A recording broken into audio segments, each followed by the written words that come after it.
Welcome to the Rise to Intimacy podcast. I'm your host, Valerie McDonald, and for over a decade, I've worked as a sex and couples therapist because intimacy used to feel really overwhelming for me. I felt a lot of pressure to perform, I was disconnected from my body, and I often felt like desire was out of reach for me. But through my own trauma work, I stopped checking out of my body and started feeling connected to it again. I learned what it's like to experience intimacy without fear, without shutting down, and without numbing out. Now I'm on a mission to help you do the same thing. This podcast exists because trauma doesn't get the last word. You can learn how to calm your body, change the story you've been carrying, and rebuild real connection. First with yourself and then with the people you love. Let's begin. A lot of couples think they've resolved a conflict when what actually happened is that one person got tired. This might be tired of explaining themselves, tired of going in circles, or tired of defending how they feel. So they back down, agree to move on, and from the outside, it looks like the problem is solved. But the person who gave in is still carrying hurt. And sometimes the person who seems to have won the fight doesn't feel great either, because they can sense their partner checked out before the conversation was over. That's why not every resolved conflict creates connection. Sometimes what looks like resolution is really self-abandonment. And that is one of the biggest reasons resentment builds in relationships. So today is part 3 of my communication series. And just to recap, in part 1, I taught you about acknowledgement and validation, which is how to make your partner feel truly seen and heard before you try to fix anything. That episode was released on June 9th, in case you haven't checked it out yet.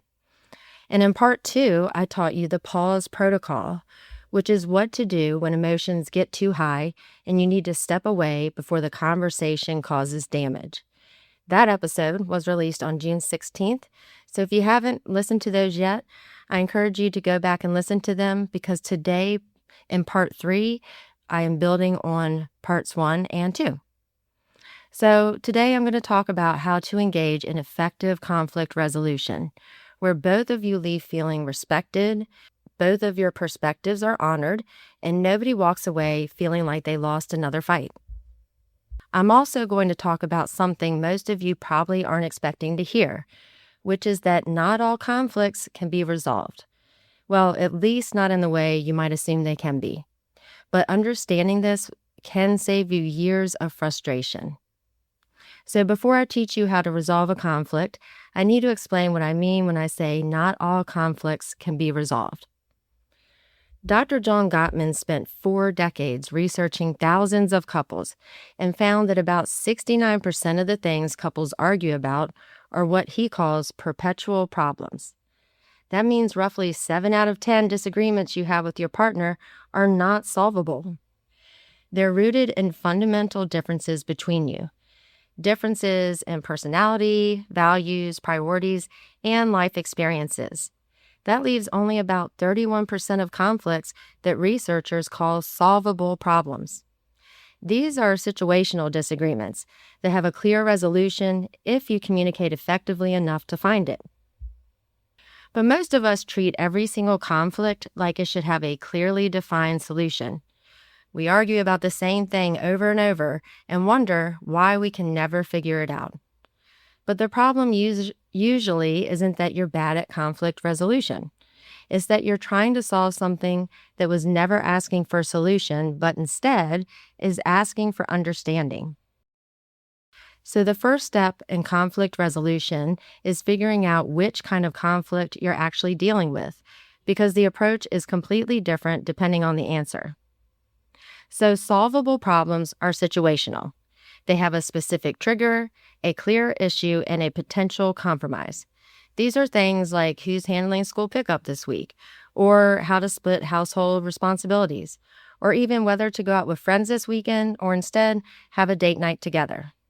These are disagreements about logistics. They might feel heated in the moment, but there's a path to a solution that both people can genuinely live with. Now, perpetual problems are different. They keep coming back no matter how many times you discuss them because they're rooted in something deeper.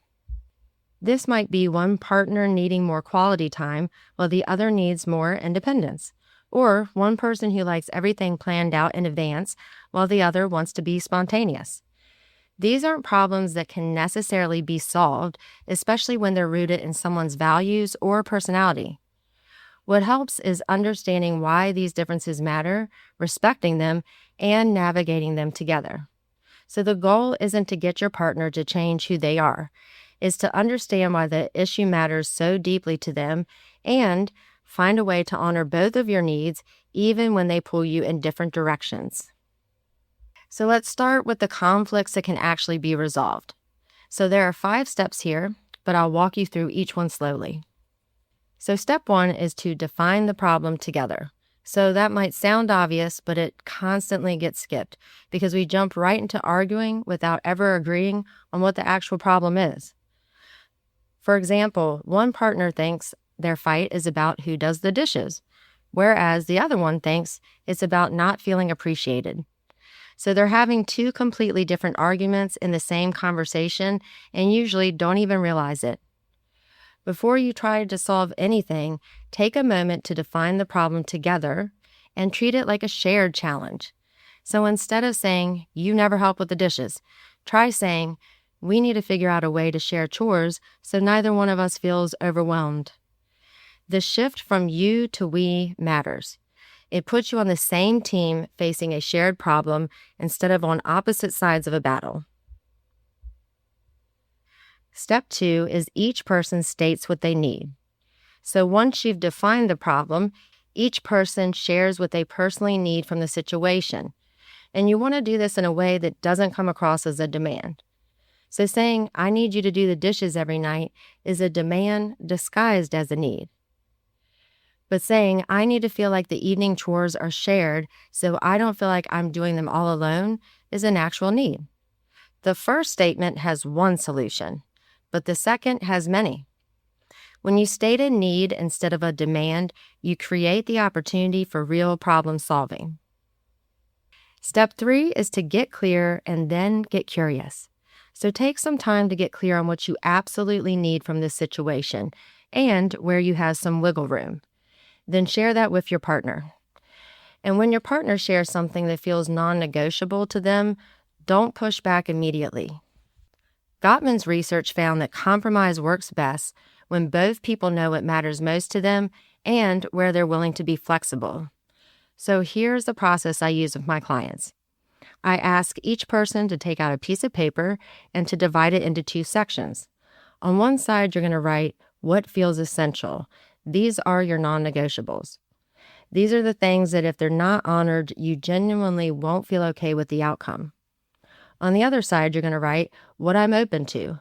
And these are the areas where you're willing to be flexible and where multiple options could work for you. Then set aside time to share your list with each other. And when you do, you might be surprised by what comes up.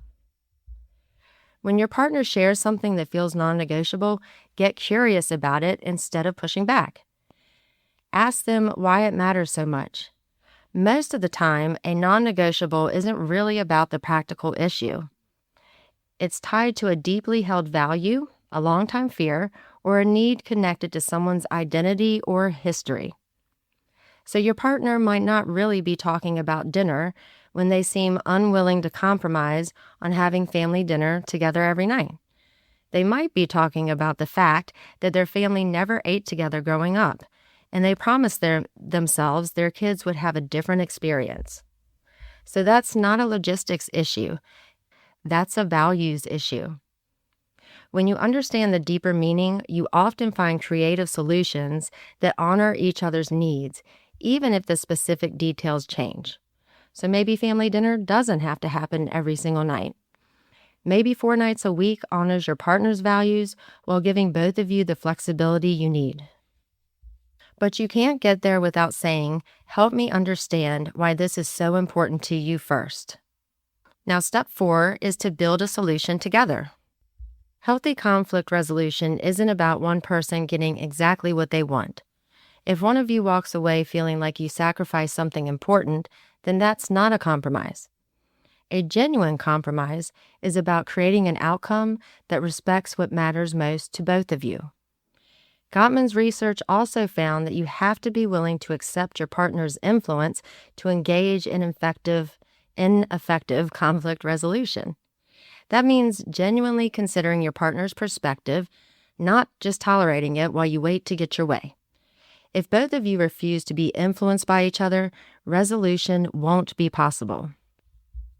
And the fifth step is to agree to check in. So no compromise is permanent. What works today might not work in 6 months if circumstances change. So agree on a specific time to check back in, whether that's every 2 weeks or once a month. And at the check-in, ask each other, is this still working for both of us? Or does anything need to be adjusted? These questions help remove the pressure of feeling like you're making a permanent decision. And it gives both of you permission to say, this isn't quite working, without feeling like the whole conversation failed.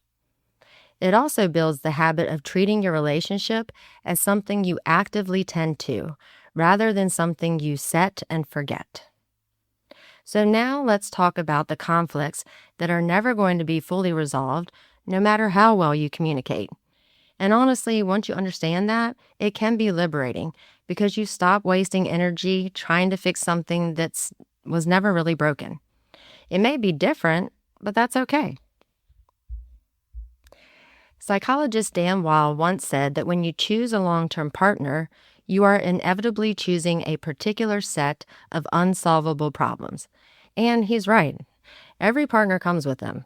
The real question is whether you can learn to live with and understand these differences. And Gottman's research found that couples who thrive aren't the ones who resolve all their perpetual problems. They're the ones who moved from what he calls gridlock to dialogue. So gridlock is when you're stuck. Neither person feels heard, both people feel frustrated, and the issue becomes a source of disconnection. But dialogue is when you've accepted your differences. You understand why the issue matters to your partner, and you can talk about it without it turning into a huge fight. So I actually watched an Instagram reel last week where Dr. John Gottman and his wife Julie discussed one of their own perpetual problems. Julie talked about how she's highly affected by her environment and really dislikes having a cluttered house, while John is able to focus and work despite there being clutter all around him. She gave the example of books he piles on their staircase. She said the longer they stay there, she notices herself getting angry. So she asked him to move them, but he doesn't always do this immediately. But when she's reached her limit, she lets him know what she's feeling, and then he starts cleaning up the mess. And when this happens, she doesn't yell at him or give him the silent treatment, because as she put it, she accepts John the way he is, and he accepts her. She understands it's a difference in their personality styles. The important thing to remember is that while this is a real difference between them, they're both willing to accept it without asking each other to completely change who they are. So how do you move from gridlock to dialogue? Well, as you might have guessed, I'm going to walk you through the process I use that helps my clients figure this out. The first step here is to identify the deeper meaning. Every perpetual conflict has a story underneath it about why it matters so deeply to each person. Perpetual problems are rooted in personality differences or in needs that are fundamental to each person's sense of self. They may be tied to your values, your identity, your family history, and sometimes your deepest fears. So the first step is to stop debating the issue and start exploring what it means to each of you. You can ask your partner, why does this feel so important to you? Can you help me better understand? You might discover that your partner's insistence on saving money isn't about being controlling. It's about growing up in a household where financial instability meant chaos and fear. Or your partner's need for independence isn't about not loving you. It's about growing up in an environment where they never had permission to be their own person. So when you understand the deeper meaning, the issue stops being a battle and becomes a way to really see who your partner is, which will leave you feeling more connected. The second step is to honor what you can. So once you understand the deeper meaning behind your partner's position, The next question becomes, how can I honor what matters to them without giving up what matters to me? With perpetual problems, there may not be a clean compromise available. It's more about finding ways to respect and support each other's core needs, even when there are differences. Maybe one partner needs more social connection and the other needs more quiet time. Honoring both might look like agreeing to one social event per week while setting aside 2 evenings for being at home together. This doesn't mean it's a permanent solution. You should treat it as an ongoing negotiation that respects both of you. The third step here is to accept what you can't change, but this part can feel like it's the hardest one to tackle. Gottman's research found that couples who successfully navigate perpetual problems have learned to express acceptance of their partner's personality, while also appreciating the underlying meaning of each other's position. Now, acceptance doesn't mean that you love the difference. It just means you stop trying to eliminate it, and you stop treating it as a flaw in your partner and start treating it as a feature of the person you chose, one that comes with both challenges and gifts.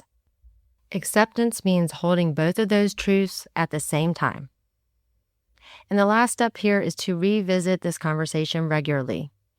Perpetual problems shouldn't be discussed once and then forgotten. They need ongoing dialogue. So this doesn't mean constantly discussing it, because that would be exhausting. But again, regularly checking in where you ask each other, how are we doing with this? And is there anything that needs to shift? Because life changes, circumstances change, and what felt manageable last year might feel different now. The goal is to keep the dialogue open so neither person ever feels like they're suffering in silence. So even after a conflict is resolved, or after you've had a productive conversation about a perpetual problem, there may still be residual feelings of hurt or some lingering frustration.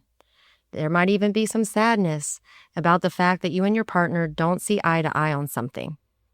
It's crucially important to process these leftover feelings so they don't build up, even when it seems like you successfully resolved the issue.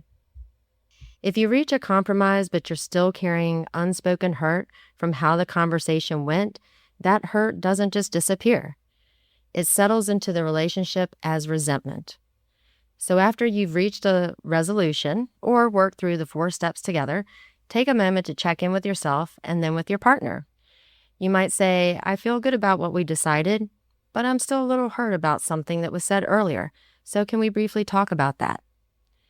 That can help clear the leftover feelings so you can move forward without any baggage. It also tells your partner that you trust them enough to be honest about where you are emotionally, even when the hard part is supposed to be over. So regardless of whether you've reached a resolution or a compromise, there's one more step I think is necessary to tackle, and this is reconnecting after these conversations. Your nervous system needs to know that conflicts can end with your relationship still intact, not just with a solution. The way you communicate that to your nervous system is through your body. This can be through touch, through closeness, through moments that signal to your brain and body that the relationship is on steady ground and you're both okay. Studies showed that the couples who recovered best from conflict were the ones who didn't stop at resolving the issue. They intentionally reconnected afterwards. And also, couples who reconnected within 30 minutes of a conflict were 80% more likely to report high relationship satisfaction over the following 2 years. So physical touch between romantic partners, things like hugging or holding hands or cuddling, triggers the release of oxytocin, which, as I've talked about in a previous episode, is the bonding hormone. And at the same time, it reduces cortisol, the stress hormone. So physical contact after a difficult conversation doesn't just feel good emotionally. It changes your body chemistry and actively moves your nervous system from a state of threat to a state of safety. And reconnection doesn't have to be some grand gesture. It just needs to be intentional and genuine. A long hug or sitting on the couch together can help your nervous system settle down. But so can a few words like, I'm glad we talked about that, or that was hard, but I feel closer to you now. These statements reassure your partner that the conversation brought you closer instead of pushing you apart. The specific gesture matters less than the intention behind it. What your nervous system needs to know is that you can have hard conversations and come out the other side together. Over time, when you practice this consistently, your nervous system starts to learn that conflict with your partner isn't threatening. It may be uncomfortable, but it can end in closeness. When that becomes your body's expectation, everything about how you handle conflict changes. You become less reactive, and you're more willing to raise difficult topics. And you're more open to hearing things that are hard. Because your body knows now that no matter how hard the conversation is, you'll find your way back to each other.